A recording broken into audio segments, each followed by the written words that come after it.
Hello, and thank you for joining us for another episode of Car Rider Line. I'm Erica Fernandez, Digital Communication Specialist for CCISD, and today we are on site at Challenger Columbia Stadium, which will be the spot for all of our graduations that we're hosting starting next week. And joining us today, I have Assistant Superintendent of Secondary Education, Mr. Franklin Moses. Thank you for being here. Absolutely, my pleasure. So it's an exciting time. We're going to be celebrating class of 2023 in just a few short days, but there are a lot of questions that parents and families usually have this time of year, so we're going to be focusing on graduation questions today during this episode. So we'll go ahead and kick it off. Mr. Moses, when it comes to seating, is there any tickets or registration or anything that families need to do? Right, no, there's going to be open seating here in the stadium. Obviously, it's a large stadium with a lot of seating available. We encourage our parents to get with their students, right, and figure out where it is that they're going to be sitting on this field, right, because you want to be in that area. You want to know if you're going to be on the home side, the visitor side, and basically what yard line are they going to be close to, so that you as a family can sit close to them and see them up and close and personal. And if you're going to record it or take photos, you want to get the best angle, right? Absolutely. We know how important photos are. Yes, of course. Okay, so we do have a couple of ceremonies that will be a little bit smaller, a little bit different because of the smaller class size. That's Clearview High School and Clear Horizons. Can you tell us what that might look like? Yes, that's going to be just a little bit different, not just this year, but as far as seating arrangements to comprehensive high schools. We're going to seat at the View and Horizons over here on our visitor side. As you know, those are morning graduations, and when that sun comes up in that eastern sky, that home stands is pretty hot and pretty bright, right? It's brutal. And so we want to make sure that our guests, our family members, our parents are comfortable during that time. And so we're actually going to move that over to the visitor side to kind of avoid the sun. We're also going to change the path of the graduates. Usually they start on the visitor side and they move across the stage to the home side. For this two graduation ceremonies, obviously we're going to start on the home side and bring them toward the visitor side. So again, they'll be going toward their families, their parents, as they experience graduation. Perfect. And probably the most frequently asked question is parking. What's the parking situation like for families? Well, it's wide open. There's lots of parking here, and again, I would advise that you park in the area in which you're going to sit, right? So it makes for easy access to the stadium, as well as easy access from the stadium after the ceremonies. We will have carts available for shuttling for those that may have trouble with the long walks that may occur. But we always have plenty of parking here, and direct and help with parking throughout the ceremony. And on the day. Well, the main thing is the bags, right? So we're gonna adhere to our Challenger Columbia Stadium policies, which is clear bags only. We can't have a small 4.5 by 6.5 bag, purse, whatever it may be. But anything larger than that needs to be clear, whether it's a clear backpack. We're going to adhere to that. And there's more examples on our website of permitted bags and non-permitted bags. Those are the biggest things. Of course, no balloons, no signs, no fat heads, right? Those are all great and wonderful, but the stadium does become pretty packed throughout the ceremony. Right. And we want to make sure that every person in the stands are able and capable of watching their son or their daughter walk across that stage. And we're also asking you to not bring in the air horns or the noise makers, because again, we're moving pretty quick, right, with over 600 plus graduates in most classes.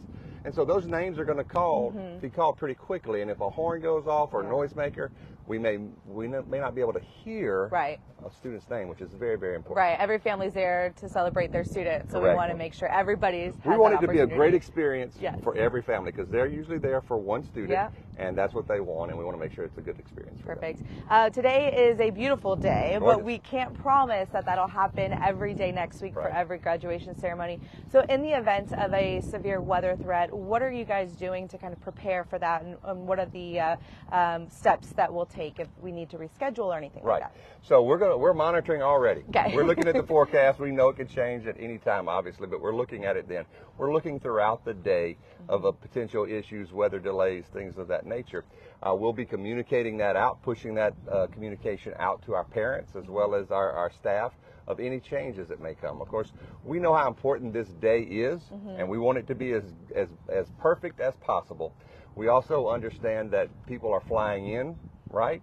Coming in from outside, and we don't want to have to reschedule unless it's just absolutely necessary. So it is possible that we might push the graduation back in order for a weather storm or a weather front to blow through, and then started planned out if we have to carry a graduation over. So in other words, if you're graduating Thursday night and there's no way to get it in, then that would obviously be rescheduled to Sunday night at the end of the week. Perfect. And of course, if that happens, we hope it doesn't, but there will be several different lines of communication. Oh, absolutely. We'll be posting it on our Facebook. We'll be pushing it out through our alerts. Yes. All of our social medias, phone calls, all those things. Yeah, parents will definitely be notified about that. So let me ask you, Mr. Moses, you've been able to see some of these students over the last couple of years in their last few years of high school. What's it like for you to attend these graduations and see them accomplish this big goal? This is the best event. Yeah. This is the best event. Spent 10 years as a high school principal. This event is the one that I look forward to. To be able to see kids that have grown, matured, both physically, emotionally, academically, to be ready to take that next step, right? We've all been there. We've all seen it. We know how special it is. But also to look into the stands and see those parents and those families that are so proud of their kid, proud of that accomplishment, that they have reached this milestone, right? We know it's not the end of the story. It's just the end of this chapter. But how exciting it is for the upcoming chapter that's going to come in their lives, whether they're going off to college, whether they're going into a trade school, whether they're going to the workforce, the military. Tonight is a culmination of a lot of work, not just from that student, but from all of the support sources that they have available, which is their families, their teachers, their staff, their churches, their communities that have come together to recognize this one great event. And do you have any advice for the class of 2023?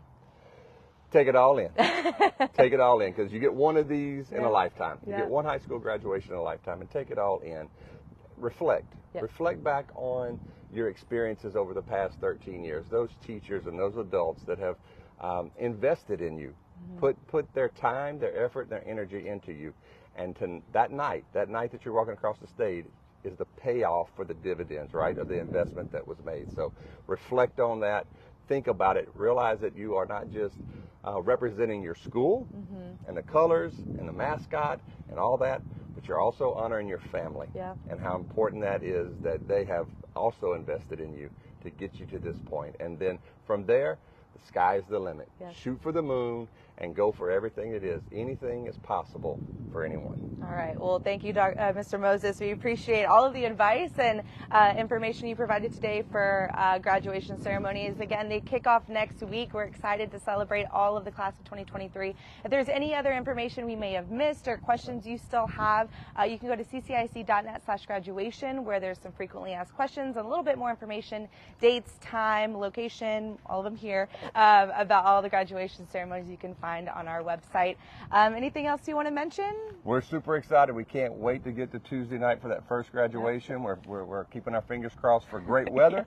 We're gonna hope that it happens for everyone, and we just look forward to seeing all our families out there as, again, we get to celebrate this big event in your student's life. All right, that'll do it for today's Car Rider episode. But remember, you can watch this on playback or listen back on Spotify or wherever you listen to podcasts. Congratulations again to class of 2023.